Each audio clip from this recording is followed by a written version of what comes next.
it's been a busy old couple of months for Marvel, with Phase 6 of the MCU kicking off with Fantastic Four First Steps and Spider-Man news aplenty, and while goodwill overall seems to have returned to the franchise, with Marvel's first family being met with positive reviews and a positive commercial reception for the most part, some troubling recent box office data could potentially show that Marvel isn't quite out of the woods yet. With Avengers Doomsday and Secret Wars commanding stupendous fees for directors the Russo brothers and star Robert Downey Jr., I don't know folks, if I were Mickey Mouse, I'd probably be nervously sweating buckets right about now.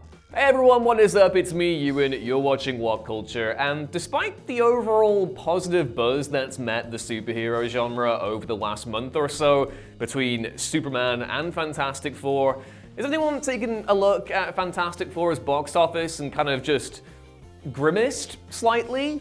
As in the actual facial expression and not the McDonald's mascot, because that wouldn't make any sense whatsoever, but you get my meaning. The Fantastic Four First Steps has so far grossed about $435 million against a roughly $200 million budget, which by traditional Hollywood metrics ain't that bad at all. And for a film that's barely a month into its theatrical window, hey, that should still seem pretty good. But there are some caveats here that the Hollywood Reporter has described as troubled, and that's not a good word. For one, the distinguished competition themselves, DC, released another light and peppy superhero movie about 2 weeks before Fantastic Four, and that was, of course, James Gunn's Superman, which has grossed $580 million globally against a $225 million budget. This isn't me playing favorites between the two movies or trying to use box office figures to determine an objective metric of quality or anything stupid like that. But Superman had less competition to deal with, and given the struggles that Fantastic Four is facing right now, there is a very strong possibility, if not probability, that the movie is not going to catch up with Supes. Some slightly tedious box office jargon now. While Fantastic Four did initially exceed box office expectations during its opening weekend, it also went on to suffer the steepest week-on-week decline for a comic book movie this year since Captain America: Brave New World, which of course also did not do that well at the box office overall, despite grossing over like $400 million. And as per the Hollywood Reporter, the film has suffered another ridiculously high week-on-week decline in its grosses. A 60% decline to be specific, meaning that last week it only grossed $15 million, which, that ain't good. What's to blame for all this? Well, a couple of different things. For one, Weapons by Zach Cregger came along and blew everything out of the water thanks to a mixture of positive reviews and audience buzz, and that has now made $70 million globally in its opening weekend. Freakier Friday also came out and did better than expectations, grossing about $40 million as well.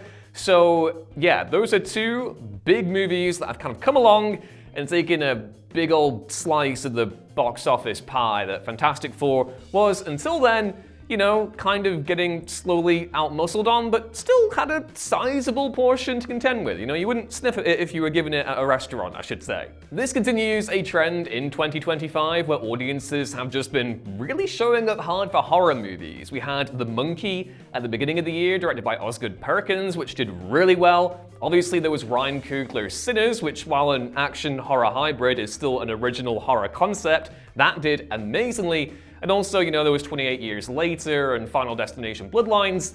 Additional entries in popular horror franchises, yeah, but still goes to show just how kind of a good bet that horror has become for studios over the last few years, when budgets for pretty much every other genre have inflated to ridiculous degrees. While there aren't any definitive conclusions to draw from what this kind of data shows without, you know, really scrupulous audience polling, I do think it intimates perhaps that the hardcore Marvel audience is still there, but Marvel overall, and as we've kind of felt over the past few years, has vacated the space as an actual must-see event that pretty much, wider audiences will gravitate to. You get that hardcore audience that comes in and is obviously very aware of the post-credits rigmarole and have, huge spoiler anxiety, and also just want to be there for pure excitement reasons and buzz reasons.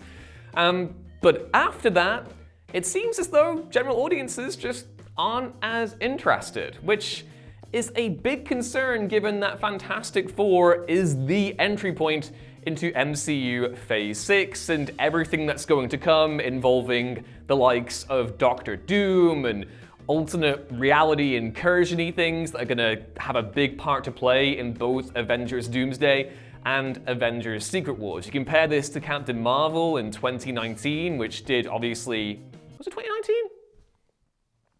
Yes, it was 2019. God, the pandemic messed with my brain. Anyway, what I'm trying to say here is that back then you had something like Captain Marvel, which could come along and gross $1 billion because it was interspersed between Infinity War and Endgame, but people also were aware that Captain Marvel was gonna be a big deal for Endgame, and while that didn't necessarily pan out massively, the overall cosmic thrust of that movie, the context was apparent that you should go watch this movie if you want to know what the hell is coming next. It's kind of the whole... It's the thrust that enabled Marvel to generate back-to-back hits over the 2010s. It's what made Guardians of the Galaxy such an unmissable event in 2014. Obviously, it was a brilliant movie directed by James Gunn, but without people being aware that, oh, this is going to matter, it probably wouldn't have done as well as it did. And that's the thing. Fantastic Four has that context too. People are aware that Doctor Doom is tied to this franchise, despite the whole silly Robert Downey Jr. Iron Man potential variant malarkey being thrown into the equation.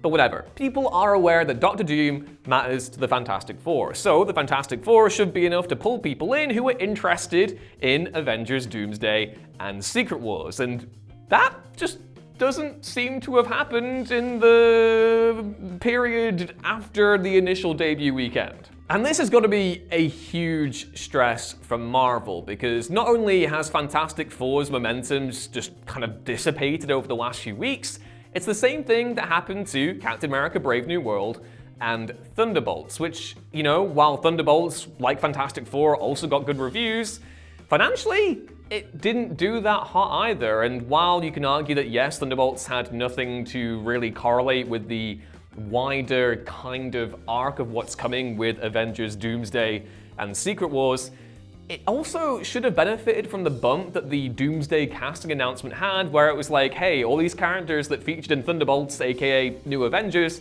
they're gonna be in this movie too, so you should probably check out that movie. And that probably didn't happen because by the point that the casting announcement came, well, I'm fairly certain it was only a few weeks out from coming to Disney+. So yeah, it's just not really a good time to be Marvel.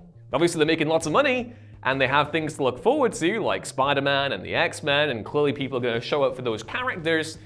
But overall, I'd be questioning myself and going, did we really, was it the right move to break the Robert Downey Jr. glass right now? Are people actually going to show up to see someone who they saw as Iron Man now as Doctor Doom? I don't know. And all this is kind of amplified by the amount of financial weight that Marvel has thrown around to RDJ and the Russos. Yeah, you can say it's Disney and they can spend the money however they want to, and that they probably aren't going to feel the hurt in any way, shape, or form. But at the same time, a movie failing is a movie failing, and I don't think that Doomsday and Secret Wars are the guaranteed hits that they may have been considered to be when they were first announced, and now that the dust has settled on the fact that RDJ is coming back along with the Russos, maybe people are starting to feel as if overall this feels like a bit of a gimmick and not an actual considered attempt to drive the franchise forward in an interesting or compelling way. I don't know. I don't know. And again, this isn't Fantastic Four the movie's fault.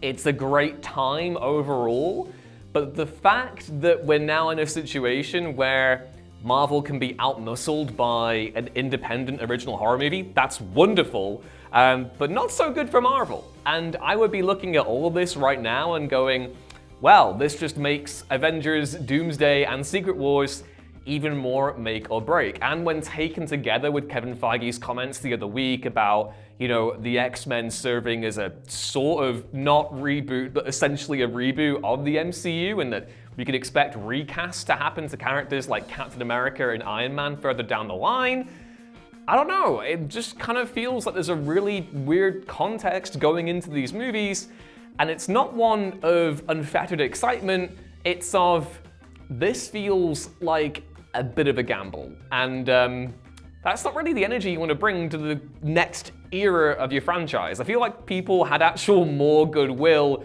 for when Phase 5 started, let alone, what's going on here.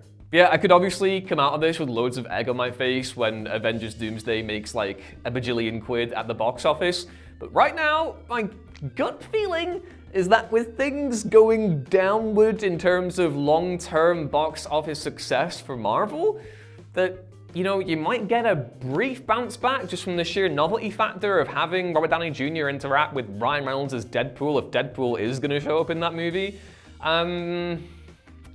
I just don't think it'll be enough to be the Avengers Endgame, Infinity War, No Way Home, Deadpool and Wolverine style thing that they're hoping for. Maybe I'll be wrong. We know that these crossovers regularly pull in audience attention. That was obviously the case with Deadpool and Wolverine.